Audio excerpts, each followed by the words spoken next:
continuando ainda nas anemias hemolíticas, parte importante agora, tá? Vamos falar sobre as hemoglobinopatias.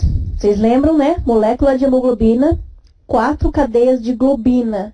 São sempre 2 cadeias alfa e 2 cadeias não alfa, ligadas ao núcleo M, que é ao ferro ligado à protoporfirina. Então, as hemoglobinopatias são doenças hereditárias que podem acontecer por alteração estrutural da globina ou alteração quantitativa da globina. Ou ainda, um mix estrutural e quantitativa. E, por fim, a persistência hereditária da hemoglobina fetal. Logo ao nascimento, né, a gente tem 3 tipos principais de hemoglobina, e a hemoglobina fetal ela é mais elevada justamente no recém-nascido, né, no feto e no recém-nascido, e conforme vão passando os meses, essa quantidade de hemoglobina fetal vai diminuindo. Existe uma alteração hereditária que cursa com um aumento persistente da hemoglobina fetal. Vamos falar primeiro das talassemias. A talassemia é uma alteração quantitativa da cadeia de globina. Então, eu tenho uma diminuição da cadeia de globina. Isso leva a uma diminuição do conteúdo eritrocitário. Por isso que a célula fica menor e pálida, microcítica e hipocrômica. Eu tenho a deficiência de uma das cadeias, né? São sempre 2 alfas e 2 não alfa. Então, eu tenho a deficiência de uma cadeia, que leva a alteração hipocrômica e microcítica. E, por outro lado, eu tenho o excesso de outra cadeia, que é a que vai ser a responsável pela hemólise crônica e pela eritropoese ineficaz. A distribuição normal das hemoglobinas são 98% da hemoglobina A1, que é formada por 2 cadeias de globina alfa e 2 beta. Menos de 3% da hemoglobina A2, que é formada por 2 cadeias alfa e 2 delta. E menos de 15%, geralmente no adulto é 1 a 2% de hemoglobina fetal, que são 2 cadeias alfa e 2 gama. Tá? Dependendo do tipo da cadeia globínica que está defeituosa, é o nome da talassemia que a gente dá. Se eu tenho problema na cadeia alfa, eu tenho uma alfa-talassemia. Se eu tenho problema na cadeia beta, é uma beta-talassemia. E assim por diante. A beta-talassemia, eu tenho um defeito na cadeia beta e, portanto, um excesso da cadeia alfa. O excesso da cadeia alfa precipita a hemoglobina e leva a uma hemólise muito importante. A alfa-talassemia, eu tenho um excesso da cadeia beta. E a cadeia beta tem uma alta afinidade pelo oxigênio. Então, a característica nos pacientes com maior intensidade da talassemia alfa é uma diminuição da afinidade pelo oxigênio e uma instabilidade da hemoglobina. Ainda quando eu tenho um excesso da gama intraútero, eu tenho o que a gente chama de hemoglobina BART, que são 4 cadeias gama, ela é incompatível com a vida porque a afinidade pelo oxigênio é muito grande. No indivíduo adulto, né, quando eu tenho uma talassemia major, eu tenho a hemoglobina H, que são 4 cadeias de globina beta. Essa tem uma alta afinidade pelo oxigênio, mas ainda é compatível com a vida. Os indivíduos que mais comumente são acometidos pela alfa-talassemia são os de origem da China ou do sudoeste asiático. E existem 4 genes responsáveis pela síntese de cadeia alfa, que são localizados no cromossomo 16. Quando eu tenho deleção ou alteração em um dos genes, eu vou ter um portador silencioso da alfa-talassemia. Quando eu tenho alteração em 2 dos genes, eu tenho a talassemia minor. Quando eu tenho alteração em 3 dos genes, eu tenho a doença da hemoglobina H ou talassemia major. E quando eu tenho alteração nos 4 genes da hemoglobina, eu tenho a hemoglobina BART, que é incompatível com a vida. Tá? O portador silencioso, ele é assintomático, ele não tem nem anemia. Tá? Você só faz o diagnóstico através de análise molecular e genética. A talassemia minor, que é aquele que tem 2 alteração em 2 dos genes, ele tem uma anemia leve, geralmente com hemoglobina acima de 10, hipocrômica e microcítica. Na doença da hemoglobina H, é aquele que tem uma talassemia, uma anemia mais intensa, e tem uma anemia hemolítica moderada a grave, com necessidade transfusional. E a hemoglobina BART é aquela que tem a morte intrauterina por hidrópsia fetal. O diagnóstico, então, da talassemia minor é uma anemia hipocrômica e microcítica com um VCM bastante diminuído. com RDW normal, o reticulócito é normal e o número de eritrócitos é normal. O sangue periférico vai mostrar uma poiquilocitose e hemácias em alvo. Lembram? A hemácia em alvo é bastante sugestivo de talassemia. E a eletroforese de hemoglobina na alfa-talassemia é normal. Vejam só que difícil. Por quê? Todos os tipos de hemoglobina têm cadeia alfa. Né? A hemoglobina A1 tem cadeia alfa, a anemia A2 tem cadeia alfa, a hemoglobina fetal tem a cadeia alfa. Então não vai alterar a proporção entre elas. Então a eletroforese de hemoglobina é normal. A gente faz o diagnóstico, né, através desses achados e exclusão de outras anemias hipocrômicas e microcíticas, e em poucos centros a gente tenha disponível a análise molecular, que é esse que realmente vai fechar o diagnóstico da alfa-talassemia. O perfil de ferro é normal, mas nas mulheres pode até ser que tenha ferropenia associada, e existe uma esplenomegalia muito leve. A doença da hemoglobina H, ela tem uma anemia mais intensa. O HB é entre 7 e 8, é um paciente realmente que tem sintoma, principalmente em momentos de estresse, de infecção, de cirurgia. É uma anemia hipocrômica e microcítica com RDW normal, e nessa anemia mais intensa o reticulócito está aumentado, porque existe uma hemólise persistente.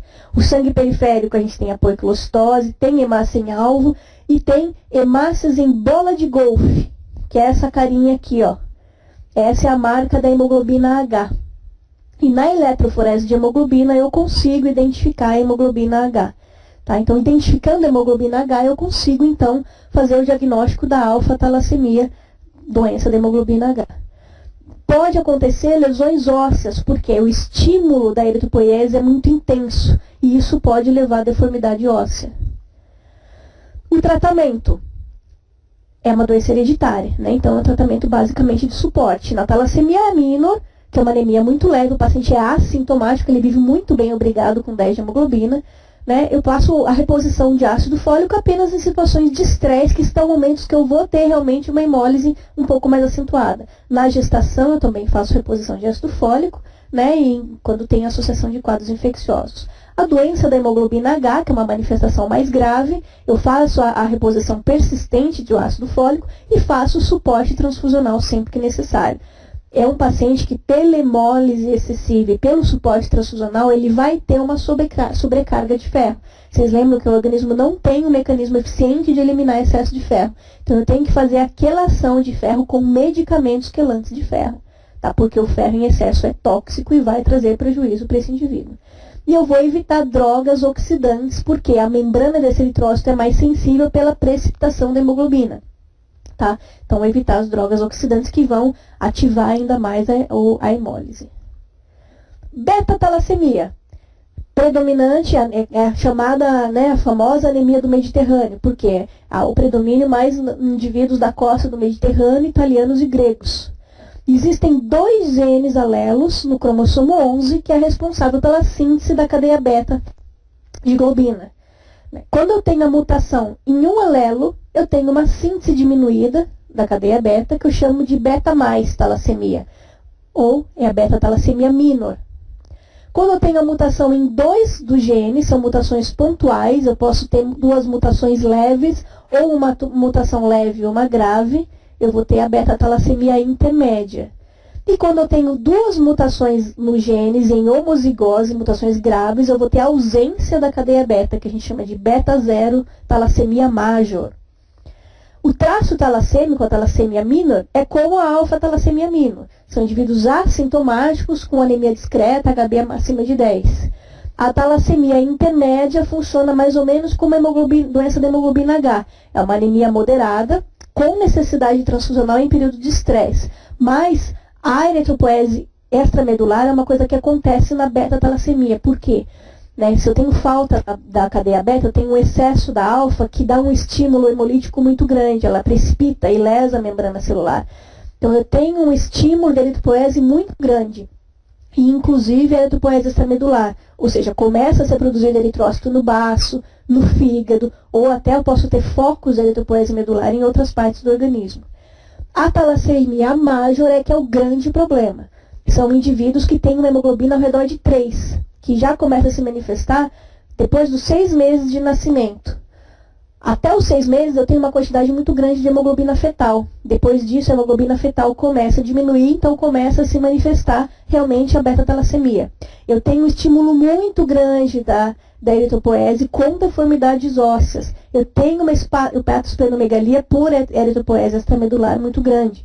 E se eu não tratar, retardo de crescimento, icterícia, cálculo biliar e grandes deformidades ósseas. Como que a gente faz o diagnóstico? Talassemia minor. Anemia microcítica, um VCM bem baixinho, tá? Reticulócito normal.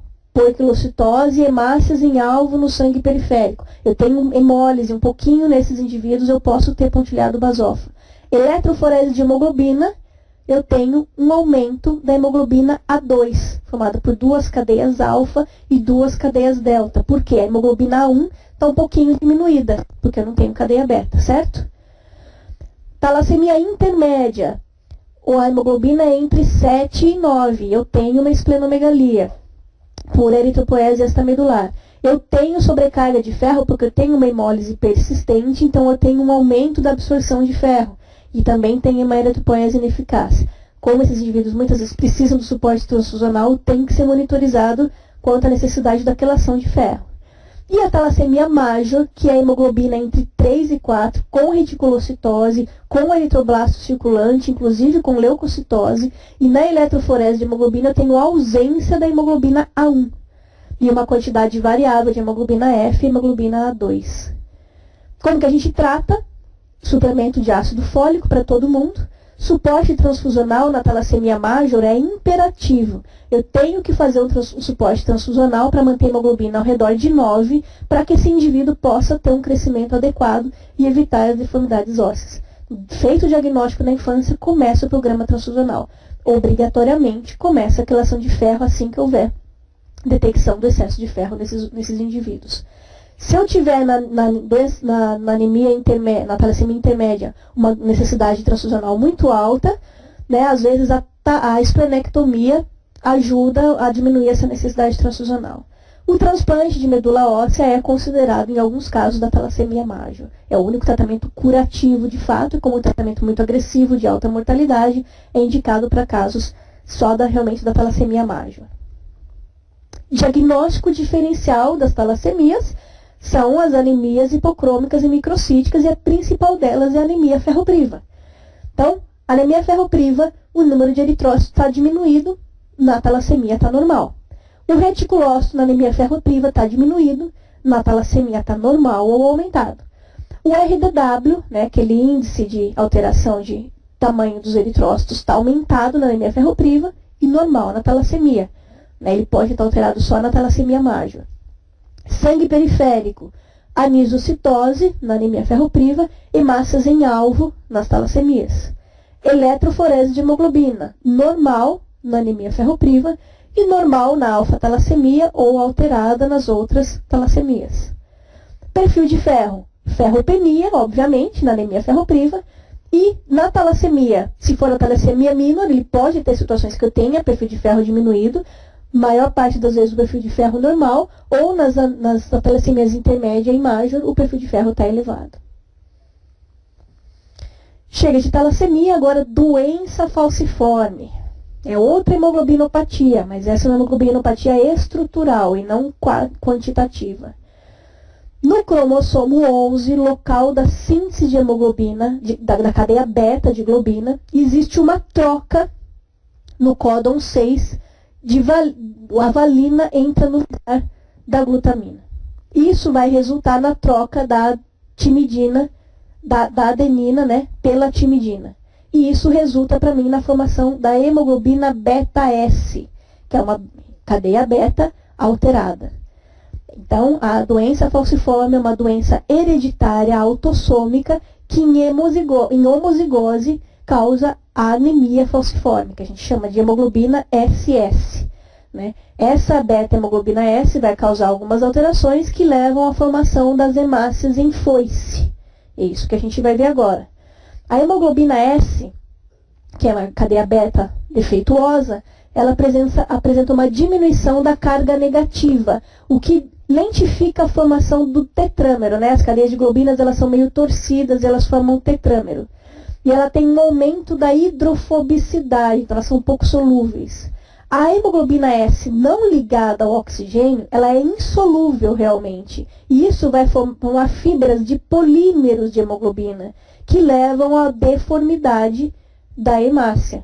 E essa hemácia deformada, ela é mais rígida. Então ela é suscetível à destruição quando ela passa pela microcirculação.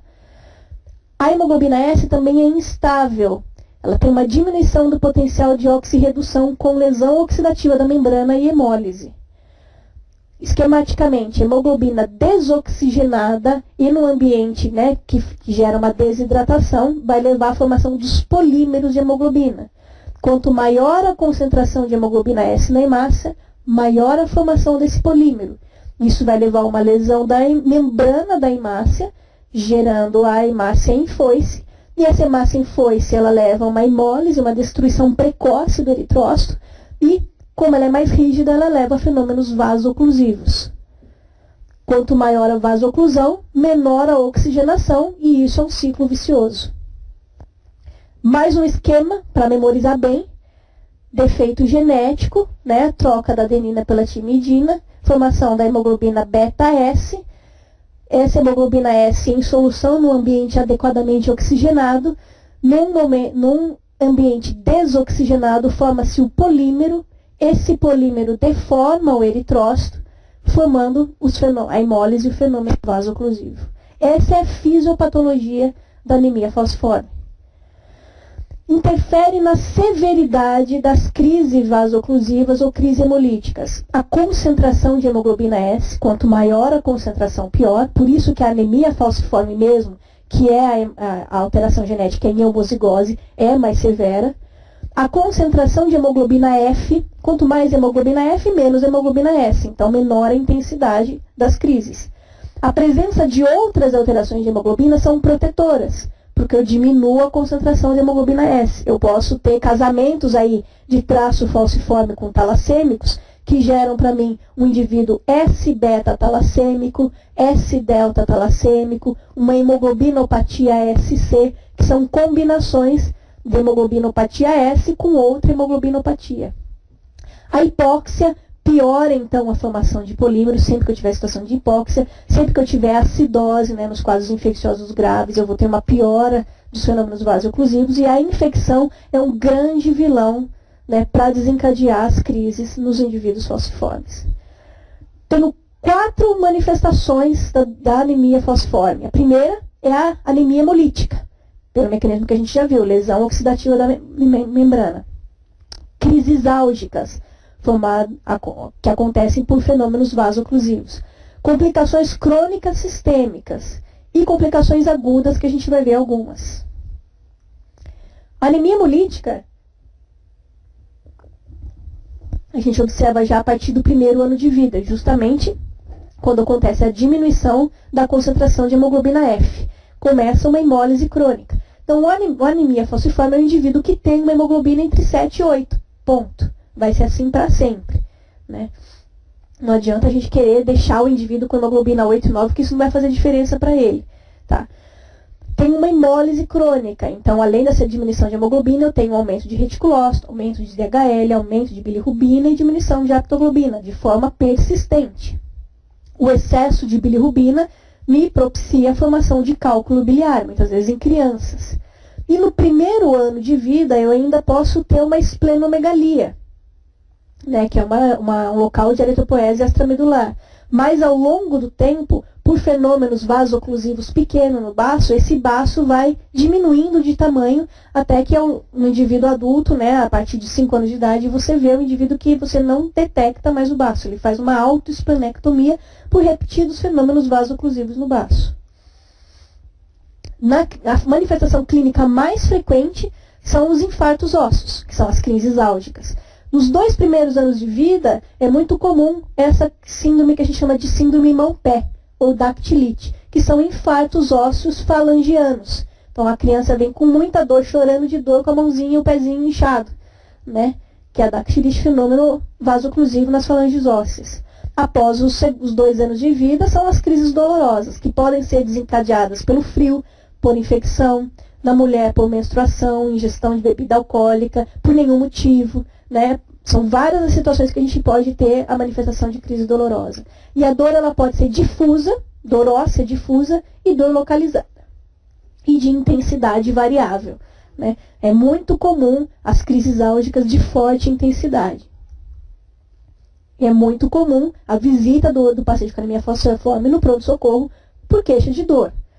É muito importante a história clínica para a gente tentar entender quem foi o desencadeante dessa crise dolorosa, para a gente poder tratar a causa, porque senão a gente não consegue resolver a crise. Né? Então, o tempo de início da dor, a intensidade da dor, as medicações que o indivíduo já usou, os sintomas que estão associados a essa dor, sintoma respiratório, dor de garganta, sintoma urinário, diarreia, enfim. É muito importante também a dor, o medicamento que ele já usou em casa. Se ele já vem usando em casa dipirona, Tilenol, Tramal, Tilex, eu não vou chegar e fazer um Tramal, uma dipirona na veia dele, porque não vai resolver nada a dor. Né? Exame físico completo é muito importante. Sinais vitais, saturação de oxigênio é muito importante. Né? Eles são indivíduos que muitas vezes eles já são hipoxêmicos crônicos por alteração crônica, hipertensão pulmonar crônica. Né? E assim, nesses indivíduos, nesses momentos de crise, eles podem estar mais hipoxêmicos ainda e a hipoxemia piora a crise. E o local da dor é muito importante, porque é uma complicação que é muito comum de acontecer, a osteomielite. Exames complementares. Não existe fazer só hemograma, é sempre hemograma com reticulócito. Né? E a gente vai entender por quê. E aí tentar identificar um foco de infecção. Raio-x, hemocultura, urina 1, urocultura, né? Avaliar a função renal, avaliar eletrólitos, né? Uma doença sistêmica, existem complicações muito graves da anemia falciforme. Tratamento da crise dolorosa. Manter o indivíduo oxigenado, manter o indivíduo euvolêmico é a regra básica. Então, no momento inicial, a gente faz uma hidratação vigorosa com solução salina. Manteve o indivíduo euvolêmico, depois você pode manter uma hidratação aí com soro glicofisiológico. Dor leve, a moderada, a gente trata com analgésico comum. Lembrar que o anti-inflamatório a gente tem que ter muito cuidado com o anti-inflamatório não hormonal, porque uma manifestação comum é a doença renal crônica, por fenômenos vasoclusivos renais. Então a gente tem que tomar bastante cuidado com o anti-inflamatório não hormonal nos pacientes falciformes. Dor leve a moderada, a gente usa opioide fraco. Dor forte, tem que usar opioide forte. Né? Essa dor deles realmente dói. Né? Uma dor é como se fosse infarto ósseo, então realmente dói muito mesmo. E às vezes na crise grave é difícil a gente conseguir controlar essa dor. A gente não pode ter medo de tratar adequadamente. Sempre investigar e tratar a infecção. A transfusão não trata a dor. Né? O suporte transfusional na crise dolorosa é para uma anemia sintomática. Né? O indivíduo está mais taquicárdico, é um indivíduo que tem hipotensão postural. Nessas situações a gente faz suporte transfusional. Não vou olhar o indivíduo com 7 de hemoglobina, achar que ele está anêmico e transfundir, porque 7 é o valor basal dele. Tá? E isso não vai melhorar o controle da dor. Infecção é a principal causa de mortalidade no indivíduo falciforme. Por que eles são mais suscetíveis à infecção? Porque ele tem aquela asplenia funcional, né? Então o baço desaparece ao longo da vida. Porque eles têm uma disfunção humoral, eles têm disfunção de opsonização e têm disfunção da ativação da via do complemento. Então eles são os indivíduos imunossuprimidos. E pela ausência do baço, eles são muito suscetíveis a sepse grave por germes capsulados. Né? Os agentes mais relacionados à bacteremia na infância é o Streptopneumoniae. E no adulto, além do Streptopneumoniae, Escherichia coli, Staphylo aureus e Salmonella. A gente precisa ter isso em mente para a gente fazer uma abordagem de antibiótico terapia para a cobertura desses germes. Principais germes relacionados de acordo com o foco da infecção. Uma febre sem foco aparente geralmente está relacionado ao Streptococo e Haemophilus influenza. Meningite, que é uma complicação que pode acontecer no falciforme, os mesmos agentes, Streptococcus pneumoniae e Haemophilus influenza. Síndrome torácica aguda, que é uma complicação muito grave, a gente vai ver para frente, está relacionado realmente com os germes relacionados à infecção respiratória baixa, Streptopneumoniae, Mycoplasma e Clamídia. Então, a cobertura antibiótica tem que ser para cobrir esses germes. E a osteomielite e a artrite, que são complicações comuns e gostam de perguntar isso às vezes, o germe mais relacionado é a salmonela. Mas também pode ser o Staphylo aureus e o Streptopneumoniae. Tá? O que mudou a mortalidade do indivíduo com anemia falciforme foi a profilaxia antibiótica com penicilina oral na criança, até os 5 anos de idade. Antes disso, a mortalidade infantil por complicação infecciosa era muito, muito alta. Né? E a expectativa de vida desses indivíduos também era ao redor de 30, 40 anos. Né? Então, a profilaxia, por isso que o teste do pezinho é importante. Faz o teste do pezinho, faz o diagnóstico precoce da anemia falciforme e começa a profilaxia antibiótica com penicilina oral. Toda criança com febre, qualquer sinal de alarme que ela tiver, ela tem que ser internada e iniciada a antibiótico terapia empírica. Eles são indivíduos suprimidos e a evolução das complicações são muito rápidas, evoluindo para sepse e óbito. Né? Então, no mínimo, essa criança precisa ficar em observação. Tá? A vacinação para profilaxia de complicações infecciosas também é muito importante. Pneumococo, hemófilos, a hepatite B, porque são pacientes que transfundem com muita frequência. Né? Complicações sistêmicas crônicas. Todo lugar do organismo é passível de fenômeno vasoclusivo crônico. E aí, manifestação da doença crônica. Né? O cálculo biliar acontece pela hemólise frequente, né? Excesso de bilirrubina, cálculo biliar. O resto, quase todas as outras complicações são consequências de fenômeno vasoclusivo. Retinopatia proliferativa, hipertensão pulmonar, infarto, AVC é uma complicação muito grave e muito frequente. Infartos ósseos, que são os responsáveis pelas crises dolorosas, osteomielite, insuficiência renal crônica, úlceras de membros, principalmente membros inferiores, que são úlceras chatas de serem tratadas, né? Retardo do desenvolvimento e pelas transfusões repetidas, hemosiderose, são pacientes que precisam de quelação de ferro. Aqui uma foto para a gente ver a coluna, né, a medula espinhal, que é uma característica do falciforme pelos infartos ósseos repetidos, a gente chama de coluna com vértebras em boca de peixe. Né? Vamos falar de algumas crises agudas. Crise de sequestro esplênico é consequente a um fenômeno vasoclusivo do baço com retenção dos eritrócitos. A característica do sequestro esplênico é com um choque hipovolêmico. Obstrui a circulação do baço e fica sequestrado no baço um grande volume de sangue. Tá? E o indivíduo chega com uma queda súbita e importante de hemoglobina associada a sintomas de choque hipovolêmico. Acompanha isso a reticulocitose. O organismo entende essa queda súbita e aumenta ainda mais a produção de eritrócitos. Acompanha essa síndrome a queixa de dor no hipocôndrio esquerdo e esplenomegalia. Além da queda súbita de hemoglobina, o indivíduo pode ter também queda de leucócito e de plaquetas, numa pancitopenia.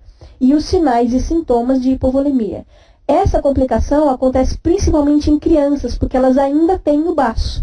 Ou em doenças combinadas com anemia, com a doença falciforme com hemoglobina S, porque são doenças que cursam com a persistência do baço, né? Então, hemoglobina S-beta, hemoglobina S-C. Nos indivíduos de anemia falciforme pura, adultos que não têm mais o baço, essa complicação não acontece. Ela pode ser desencadeada por infecções, principalmente o parvovírus B19. E tem uma mortalidade ao redor de 15%. Então, é uma complicação muito grave. O indivíduo chega com queda importante de hemoglobina e sinal de choque hipovolêmico, a gente tem que transfundir sim, mas uma transfusão cautelosa, porque conforme eu melhoro aquela falcização, vai desobstruir a circulação esplênica e aquele sangue que está retido vai recircular. Então, se eu transfundir muito sangue, quando eu tiver a recirculação, eu vou ter uma sobrecarga volêmica, um aumento da viscosidade sanguínea e favorecendo novas crises de falcização. Então, nessa complicação é importante eu diagnosticar para que eu possa tratar adequadamente. Eu tenho que fazer uma reposição volêmica, tenho que dar um suporte transfusional, mas com cautela. Crise aplástica. É uma parada transitória da eritropoese. Imaginem a velocidade da eritropoese no indivíduo com anemia falciforme, sendo que a nossa hemoglobina normal existe por 120 dias e na anemia falciforme existe por 20 a 30 dias. A velocidade é muito grande. Se eu tenho falta de algum substrato, como o ácido fólico, que é muito importante, simplesmente para. Né? Para a produção da eritropoese. E aí eu tenho uma queda súbita de hemoglobina com a característica de que ela é associada a uma reticulocitopenia. Tá? Então, a crise aplástica é diminuição da hemoglobina associada a reticulócito baixo. E muitas vezes também eu posso ter diminuição de leucócito e de plaqueta. Tá? Se eu for fazer um mielograma, eu vou ver diminuição dos precursores medulares. Quando que eu posso ter a crise aplástica, então? Na deficiência de folato, como é uma doença crônica, às vezes os pacientes começam a ficar com preguiça de tomar ácido fólico e acham que isso não é importante. E aí eles podem desenvolver a crise de anemia a crise aplástica.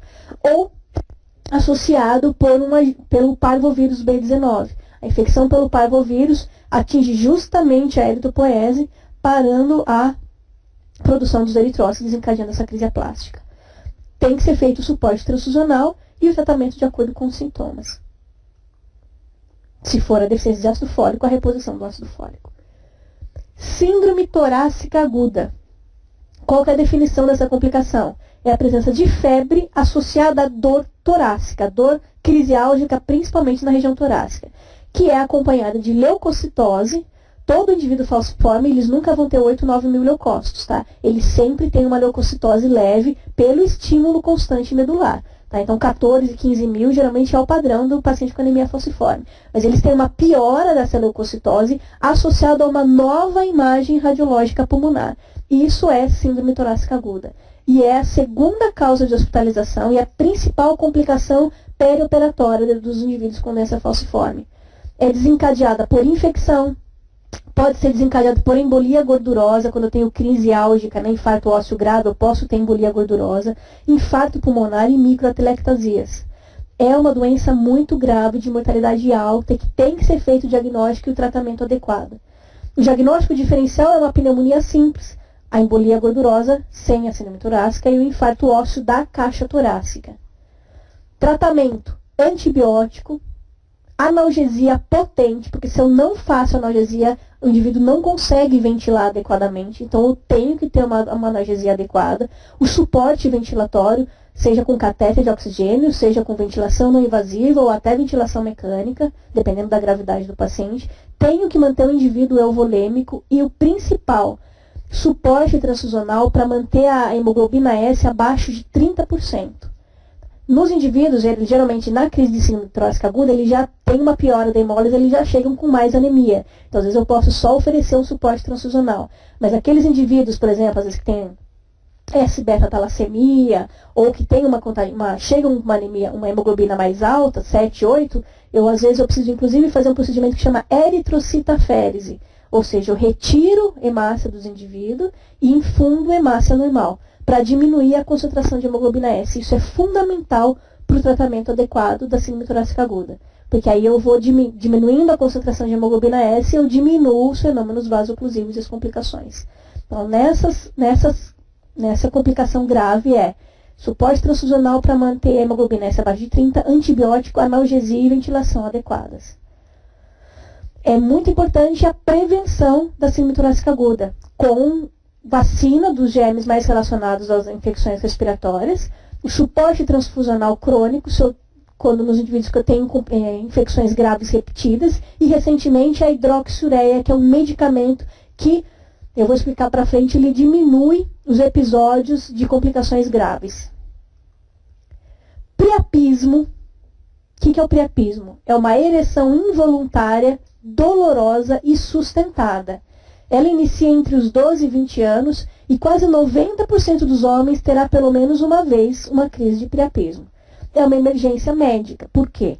Se a duração desse evento vasoclusivo for muito prolongada, ele pode gerar lesões irreversíveis, né? Pode ser desencadeado por trauma, por infecção, por uso de drogas, né? Ou ainda por bexiga cheia por muito tempo. Como que a gente trata? Hiperidratação, analgesia potente, e se isso não resolver, tem que fazer a drenagem do corpo cavernoso. Tá? É interessante nesses indivíduos também que manter a hemoglobina abaixo de 30% com suporte transfusional. Como que a gente faz o diagnóstico da anemia falciforme, então? A gente tem aquele indivíduo com sinais de hemólise, uma hemoglobina ao redor de 7.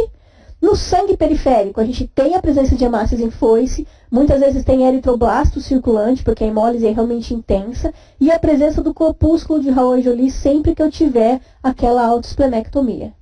É muito frequente leucocitose e plaquetose persistente. E a confirmação é pela eletroforese de hemoglobina, onde eu vou ter mais de 80% de hemoglobina S. O teste de triagem, a gente tem o teste de falsização, né, e o teste do pezinho. No indivíduo, o teste do pezinho é feito no recém-nascido, onde a gente tem uma alta concentração de hemoglobina fetal. Então, isso sempre vai precisar ser confirmado aí depois dos 6 meses de vida. Uma tabelinha das principais doenças aí da hemoglobina. Então, normalmente eu tenho hemoglobina A1, hemoglobina 2 e hemoglobina F. Essa é a eletroforese no indivíduo normal. 95 a 98% da A1, menos de 3,5% da A2 e menos de 1% da hemoglobina F.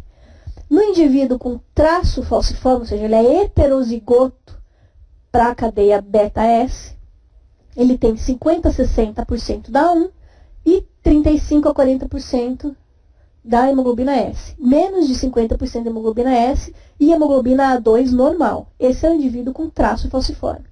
O indivíduo com anemia falciforme, hemoglobina SS, eu tenho mais de 80% de hemoglobina S. Hemoglobina S combinado com beta-talassemia, beta+, lembra aquela única deleção em um gene da hemoglobina beta? Eu tenho hemoglobina S, mais de 60%, mais aumento da hemoglobina A2. Hemoglobina S com a alteração beta 0 da talassemia, eu não tenho nada de hemoglobina A, mais de 3,5% da A2 e mais de 80% da S. Beta-talassemia, eu tenho só um aumento da hemoglobina A2. Alfa-talassemia é normal. Persistência hereditária da hemoglobina fetal, mais de 15% de hemoglobina fetal. Quando ela é combinada com a hemoglobina S, eu não tenho hemoglobina A, mas eu tenho hemoglobina S em mais de 80%. A gente faz um segmento, pelo menos semestral, aí dos indivíduos com anemia falciforme, onde a gente vai monitorizar os valores de hemoglobina e reticulócito, a gente vai fazer ultrassom de abdômen para procura de cálculo biliar, avaliar a função renal e eletrólitos, perfil de ferro, para avaliar quando é necessário iniciar a quelação de ferro, avaliação anual de complicações sistêmicas, cardiológica, pulmonar, neurológica, óssea, oftalmológica. Algumas situações especiais. Acidente vascular cerebral. Na fase aguda, no indivíduo falciforme, o trombolítico aumenta muito o risco de sangramento. O AS também aumenta o risco de transformação hemorrágica. É fundamental na fase aguda suporte transfusional. E se ele tiver uma hemoglobina alta, inclusive fazer a eritrocitaférese para manter a hemoglobina abaixo de 10 e a hemoglobina S abaixo de 10. Anemia falciforme com AVC, suporte transfusional. Tá? Você só vai fazer o AS, o trombolítico, se for evidente o AVC no indivíduo adulto desencadeado por um fenômeno embólico, por exemplo, numa FA crônica, aí tudo bem. Tá? Depois do primeiro evento de AVC, você tem que fazer a profilaxia secundária, porque o risco de um novo evento é muito grande. E a profilaxia é com suporte transfusional crônico para manter a hemoglobina S abaixo de 30%. Tá? Crianças, por exemplo, com AVC, começam um programa transfusional crônico e fazem aí eritrocitaférese, geralmente a cada 2 meses, dependendo, vai monitorizando a hemoglobina S, tem que fazer esse procedimento a cada 2 meses, porque senão o risco de um novo evento é muito grande. A profilaxia primária também é indicado. Em indivíduos com mais de 2 anos e menos de 16, é feito um controle com ultrassom Doppler transcraniano. Aqueles indivíduos que têm uma velocidade de fluxo aumentada na cerebral média ou carótida interna, confirmada numa segunda repetição depois de 3 meses, eles têm que entrar num programa de transfusão crônica para a profilaxia primária de AVC, porque esses pacientes têm altíssimo risco de AVC e às vezes com sequelas graves. Cirurgias. Apresentam uma alta mortalidade, principalmente nas cirurgias grandes. Existe um risco de falsização da microcirculação, que são desencadeados pela hipotermia, pela hipotensão e pela hipóxia. E o maior risco de complicação infecciosa pela aspenia e por todos aqueles motivos que a gente viu. Então, em cirurgias grandes, muitas vezes a gente também faz a transfusão profilática perioperatória. Gravidez é de alto risco.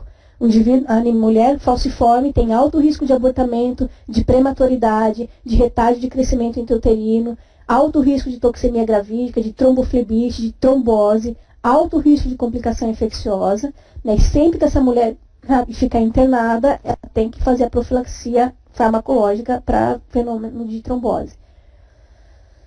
O suporte transfusional na gestação é um pouco controverso. Tem gente que acredita que você fazer um suporte transfusional para manter a hemoglobina maior do que 8 vai prevenir essas complicações, mas tem gente que não acredita. Como que trata a anemia falciforme? É uma doença hereditária, não tem um tratamento específico. Então a gente vai fazer a reposição de ácido fólico contínuo, a hidroxureia, que eu vou falar agora para frente em algumas situações especiais, o suporte transfusional nessas situações especiais que eu comentei, a quelação de ferro, sempre que a ferritina estiver acima de 1000, tratamento das complicações, a monitorização das complicações e o transplante de medula óssea, que é o único tratamento curativo, pela alta mortalidade, é indicado em situações muito específicas na infância. O suporte transfusional vai estar sempre recomendado de forma terapêutica na anemia sintomática, no AVC agudo, na síndrome torácica aguda, na crise de sequestro esplênico, na crise aplástica com anemia sintomática e na crise de falência de múltiplos órgãos aguda, tá?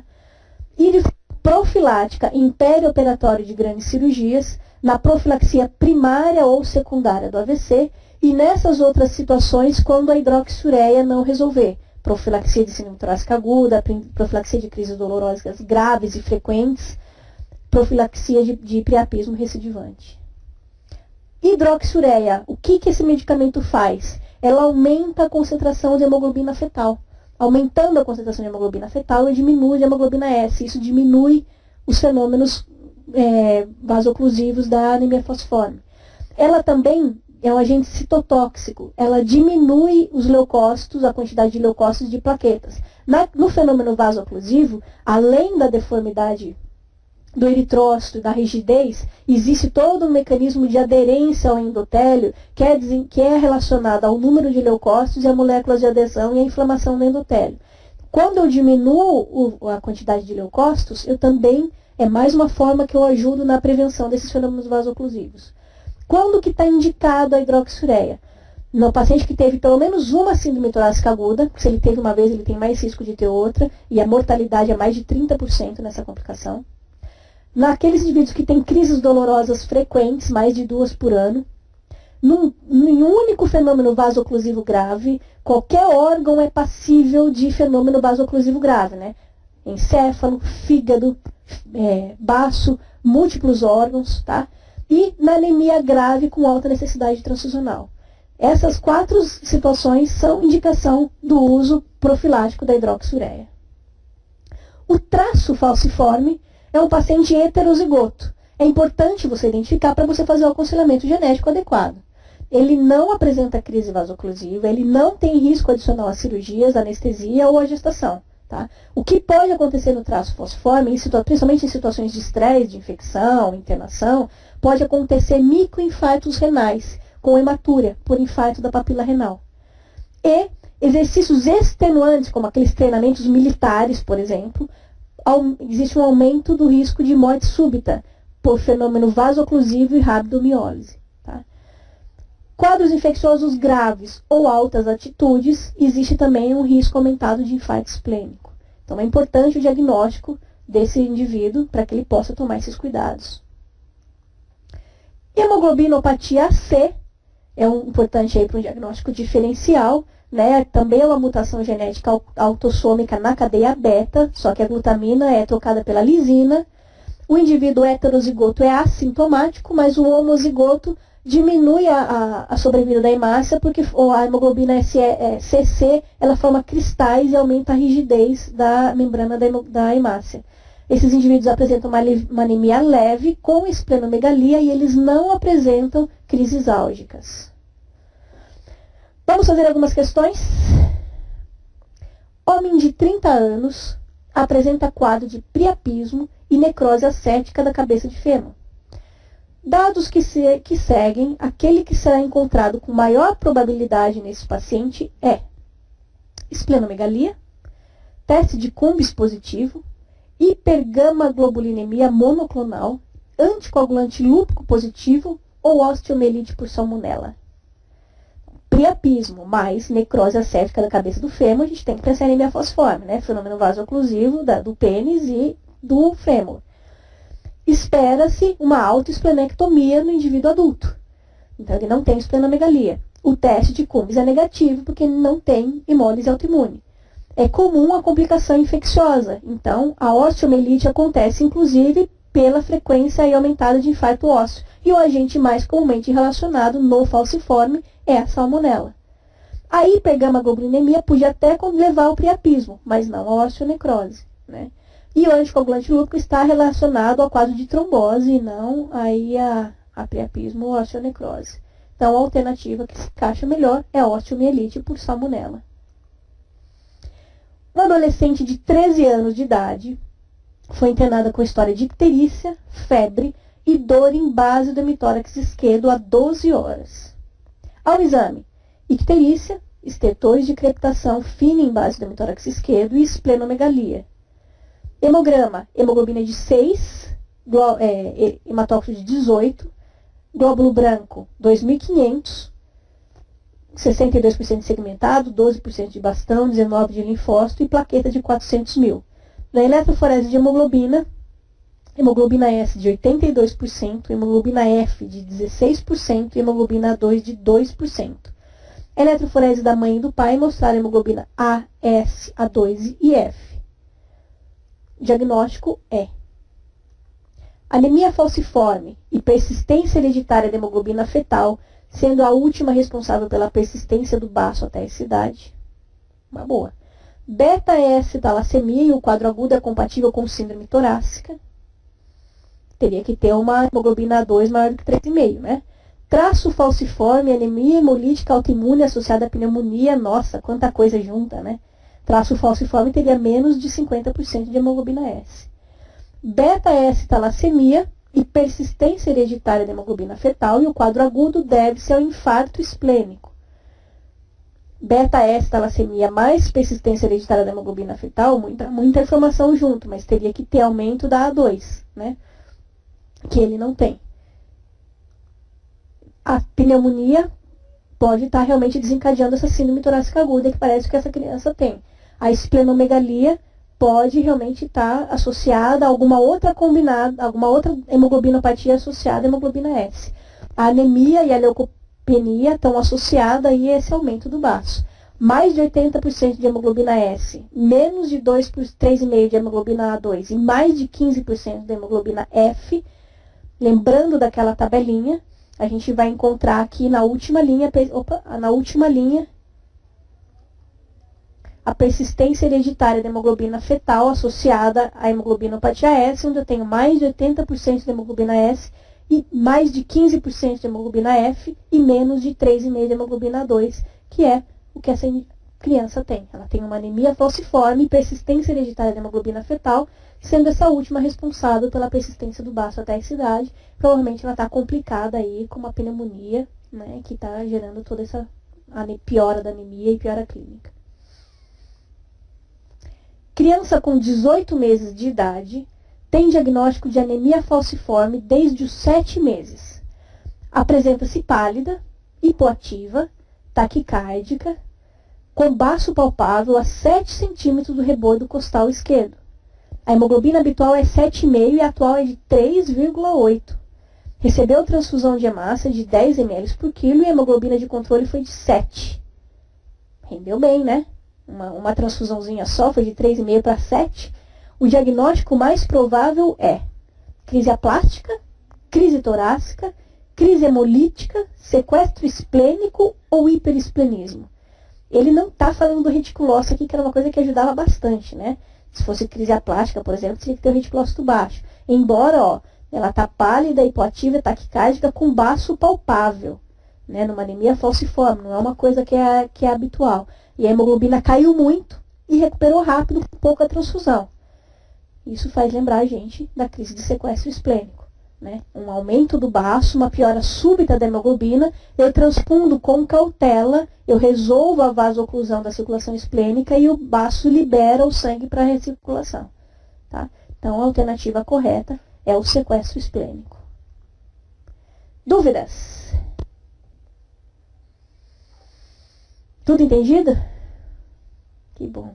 Então, obrigada. Aproveito que vocês estudem bastante tudo que a gente falou para poder fixar realmente as informações. Se tiverem alguma dúvida, vocês mandam e a gente responde.